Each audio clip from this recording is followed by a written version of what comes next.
I've suffered this all my life. That, well, at least ever since I became a conservative which was in May 1968 in Paris. Yeah. I didn't know. I hadn't a very clear idea of how to articulate it. All I knew was that when I looked down the street and saw all these rowdy students throwing stones at policemen, I just said to myself, whatever they believe, I believe the opposite. Right. And then I didn't know what it was. And then it was a sort of lifetime's work to find out what the opposite is. So, and I, somewhat arrogantly, came to the conclusion that it's, if you start thinking about politics in an intellectual way, you are likely to be on the left. Because that provides a systematic solution, an answer to the questions, puts it all in a system, and also gives you a rather dignified and self-congratulatory place in the system. But once you started thinking, if you think a bit harder and longer about it, you'll move back to what you would have been if you had never thought at all. You know, and that's my view as what an intellectual conservative is. It's someone who articulates the real reasons for not having reasons. Say that again. Someone who articulates the real reasons for not having reasons, but just feeling and doing what's right. Right. Well, I think, you know, I think it's Yeats. Yeats has a wonderful poem, Easter 1916. And in there he has the "Come let us mock at the great that had such burdens on the mind and toiled so hard and late to leave some monument behind." He wrote that when he witnessed some Irish revolutionaries destroy a beautiful house of a very wealthy landed English, Anglo-Irish person. And in a lot of ways that poem articulates that idea that it's very easy to destroy and tear down. And I think one of the things that's so tempting for many people, because the world is so troubling to so many people, and so many people suffer in this world, and a lot of what the liberal left tends to rely on is that sense of indignation that a lot of idealistic people feel, because there are things that are deeply wrong with the world. But then when we look historically at how, when these people have gotten into power, whether they're, I mean, people tend to forget that the Nazis were actually, they were quite bohemian in a lot of ways. They had a lot of leftist politics. Certainly their economics was tended to be collectivist, and they were national socialists as opposed to being internationalists.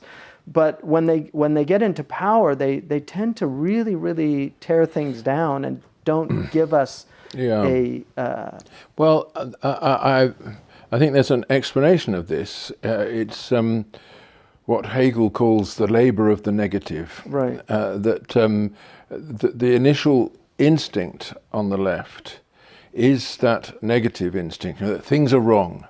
And they must be rectified. They can only be rectified, however, by the seizure of power. And so we're going to seize power in order to rectify them. But once you've got the power, the negative is still there in your heart, because it's driven you all along. You know, that's the thing which has inspired you. So you set about destroying things, punishing people. You find classes who are to blame. You know, the Jews, the bourgeoisie, whoever it might be, and you don't get out of that negative structure. And I feel that's what I felt very strongly in 1968. You know, that of course there are things that are wrong in France, but there are also things that are beautiful and right, and you've got to go through this and come back and rescue those things, which is much more important than destroying a few obstacles along the way. Right. Blake has an interesting, he says, "The hand of vengeance found the bed to which the purple tyrant fled. The iron hand crushed the head and came a tyrant in its stead." And that tends to be a pattern that we see again and again, that if you have, for instance, in Iran's a good example of that. I mean, Savak was one of the major reasons for the revolution itself, because the heavy-handedness of the Shah, his secret police, which he probably had no idea. They very often live in these silos and bubbles. they've got, the secret police, the apparatus all comes back. Yeah. And the disappearing, the people that disappear all disappear again. So, I mean, this is part of the problem. But again, it's still this fundamental problem. For instance, I mean, one of the things that you talk about in Fools, Frauds, and Firebrands is the idea of power being the way in which everything is articulated. The critique is about power. I mean, Foucault's a good example of that, of somebody who just saw everything in terms of power. But there's definitely truth embodied in that, and I think that's why it's so seductive for so many people. Yeah. I mean, we have to deal with the fact that so many people are seduced by this because they experience, especially marginalized and disenfranchised people. Yes, that is true. But of course, in the intellectual world, it's extremely corrupting to see things in this Foucauldian way. Instead of asking the question, is what Hamza saying true? I ask the question, what power is advancing behind that? You then disappear from the picture, right. and also what you've said disappears from right. the picture. Yeah. I'm no longer engaging with you, I to thou, at all, right. Because without the concept of truth, there is no real engagement between people. All I am seeing is the power that's speaking through you, and that, of course, you can look at the whole of culture in that way, which is essentially what the postmodern curriculum is, right. taking one writer, one philosopher, one musician after another, and just talking about, like Susan McClary on Beethoven. This is fantasies of rape speaking through right. this music. right.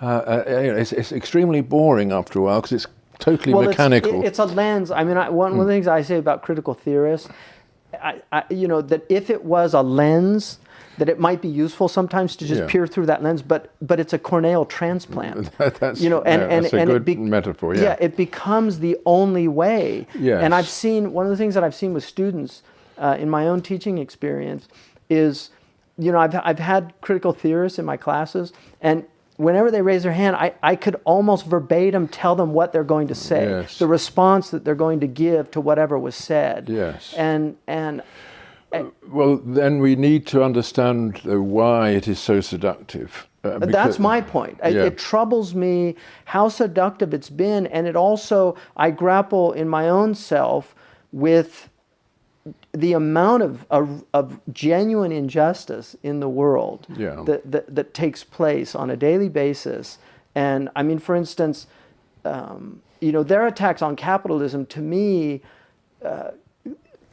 the corporate world today is so powerful, and to use a favorite term in that world is hegemonic. This idea where monoculture becomes so imperious, and we've seen so many. I mean, I'll give you an example. When I was young, one of the treats in my experience was to go to a bookstore.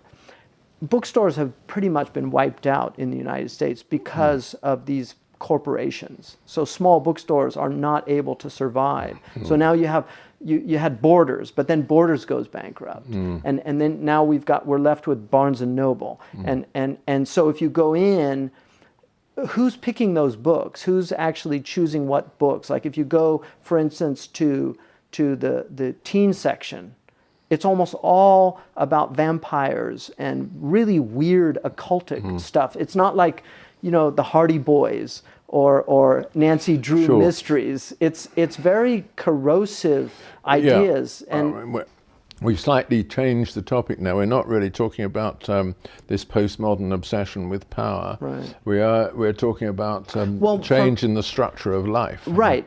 But for me, a lot of, I mean, I'll give you an example. Herbert Marcuse, who I'm not a fan of by any stretch, but when I read some of his works, I was struck by real insights about things that were very troubling about American culture.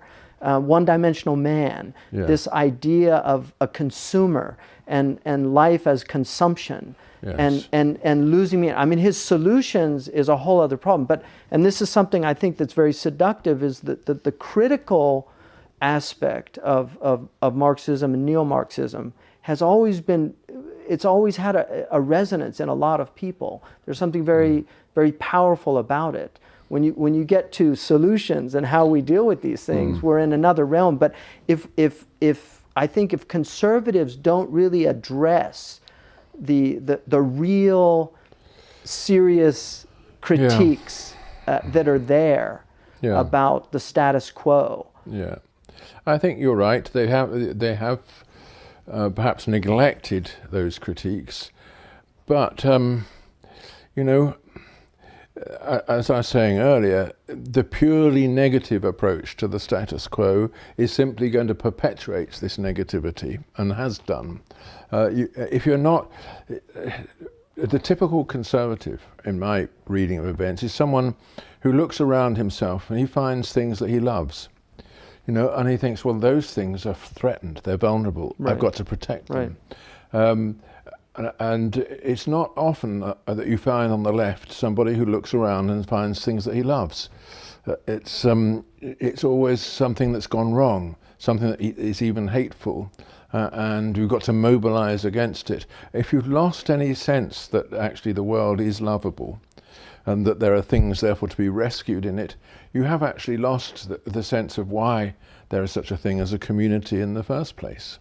And that, I think, is one of the things that I felt very strongly throughout my life, that there really are wonderful things that we've inherited. All Americans, however, whatever position in society they are still heirs to something rather remarkable. You know, a rule of law which goes on perpetuating itself from generation to generation. If only people knew how rare that was, they would see that they've got to fight to preserve it. You know, and the same with so many other institutions that we inherited. I couldn't agree with you more.